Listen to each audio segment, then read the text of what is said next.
ఆయన అంటే సర్కార్ దవాఖానాలు ఇచ్చే కిట్లు బంద్ అయినాయి, తిట్లు మాత్రం మోపాయి. గిద్ద తప్ప ఏమైనా ఉండాలి? కేసీఆర్ మొన్నోసారి సిరిసిల్లకు పోయాడు మాట్లాడుకుంటూ మీరు 6 గ్యారంటీల్లో 100 రోజుల్లో చెప్పిన దాంట్లో భాగంగా వడ్లకు 500 బోనస్ ఇస్తామన్నారు. యాసంగి వడ్లు వచ్చుడు చాలైంది, కళ్ళాళ్లకు వడ్లు వస్తున్నాయి.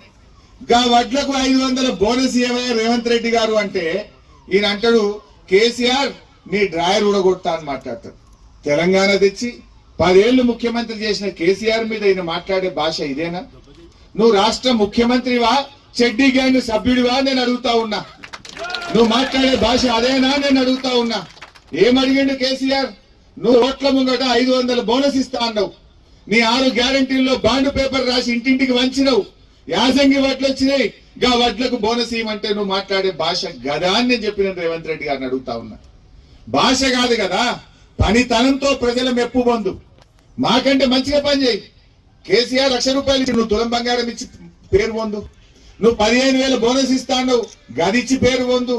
కేసీఆర్ 1,00,000 రూపాయలు రుణమాఫీ చేసిండు, నువ్వు 2 లక్షలు చేస్తాను, గా పనిచేసి పేరు పొందు. ఈ తిట్లేంది నాకు అర్థం కాదు. మాకు తిట్టడాకనా ఏంది? భాష, సంస్కారం, పద్ధతి కొంత ఉండాల్సినటువంటి అవసరం ఎంతైనా ఉన్నది. ఇలా బాధ ఏంటంటే 100 రోజుల కాంగ్రెస్ పాలనలో 200 మంది రైతులు ఆత్మహత్య చేసుకున్నారు. ఇలా రైతులు ఆత్మహత్య తెచ్చుకునేటువంటి పరిస్థితి తీసుకొచ్చినావు. ఇలా నేను అడుగుతా ఉన్నా, కాంగ్రెస్ పార్టీకి ఓట్లేసింది నీ తిట్ల కోసమా? నీ తిట్లు వినడం కోసం ఓట్లేసినాం ఏమన్నా? నువ్వు కేసీఆర్ కంటే మంచిగా చేస్తా అని ఊరిచ్చినావు, మాయ మాటలు చెప్పినావు. గా పని చెయ్యి.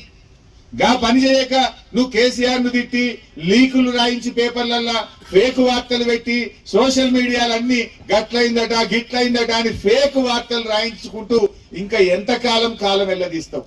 ఇంకా ఎంతకాలం ప్రజల్ని మోసపుచ్చుతావు? ఎక్కువ కాలం జరగదు అని చెప్పి నేను మనం చేస్తా ఉన్నా. ఇప్పుడిప్పుడే ప్రజలకు అన్ని విషయాలు కూడా అర్థమైతా ఉన్నాయి. నువ్వు మార్పు మార్పు అన్నావు, మార్పు లేదు, అంతా మాయ చేస్తున్నది ఈ కాంగ్రెస్ పార్టీ. మాయ చేస్తున్న ఈ కాంగ్రెస్ కు ఈ పార్లమెంట్ ఎన్నికల్లో గుణపాఠం తప్పదు అని చెప్పి నేను మనం చేస్తా ఉన్నా.